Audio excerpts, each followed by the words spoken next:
کیا آپ نے کبھی سوچا ہے کہ ایک بستی کو صرف ایک چالاکی کی وجہ سے ایسا عذاب ملا جو قیامت تک مثال بن گیا؟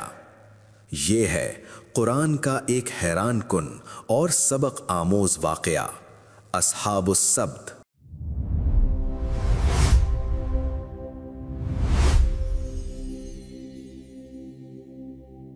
سمندر کے کنارے آباد ایک خوبصورت بستی، جہاں لوگ سکون سے زندگی گزار رہے تھے، مگر ایک حکم تھا اللہ کی طرف سے۔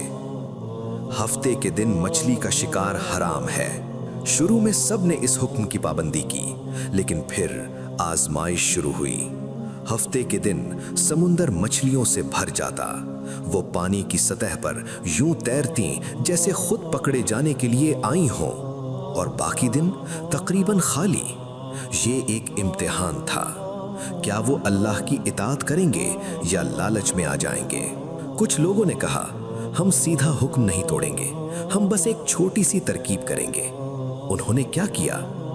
جمعے کو جال لگا دیے، ہفتے کو مچھلیاں خود پھنس گئیں اور اتوار کو جا کر نکال لیں، اور کہتے رہے ہم نے تو ہفتے کو شکار نہیں کیا۔ لیکن کیا واقعی، یا یہ اللہ کے حکم کے ساتھ دھوکہ تھا؟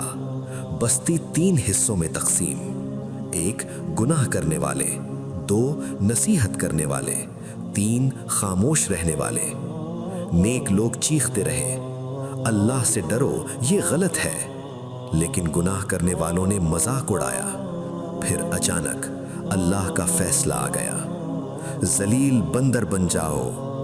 اور دیکھتے ہی دیکھتے وہ لوگ جو کل تک انسان تھے آج بندر بن چکے تھے۔ چیخیں، خوف، ذلت، 3 دن، صرف 3 دن، اور پھر سب ختم۔ خاموش لوگ، کیا ہوا؟ قرآن ہمیں یہ سوچنے پر مجبور کرتا ہے، جو خاموش رہے کیا وہ محفوظ رہے؟ یہ ہمارے لیے ایک سوال ہے، کیا برائی دیکھ کر خاموش رہنا بھی خطرناک ہے؟ یہ صرف ایک کہانی نہیں، یہ ایک وارننگ ہے۔ اللہ کو دھوکہ نہیں دیا جا سکتا، ہیلا بھی گناہ بن سکتا ہے، خاموشی بھی جرم بن سکتی ہے۔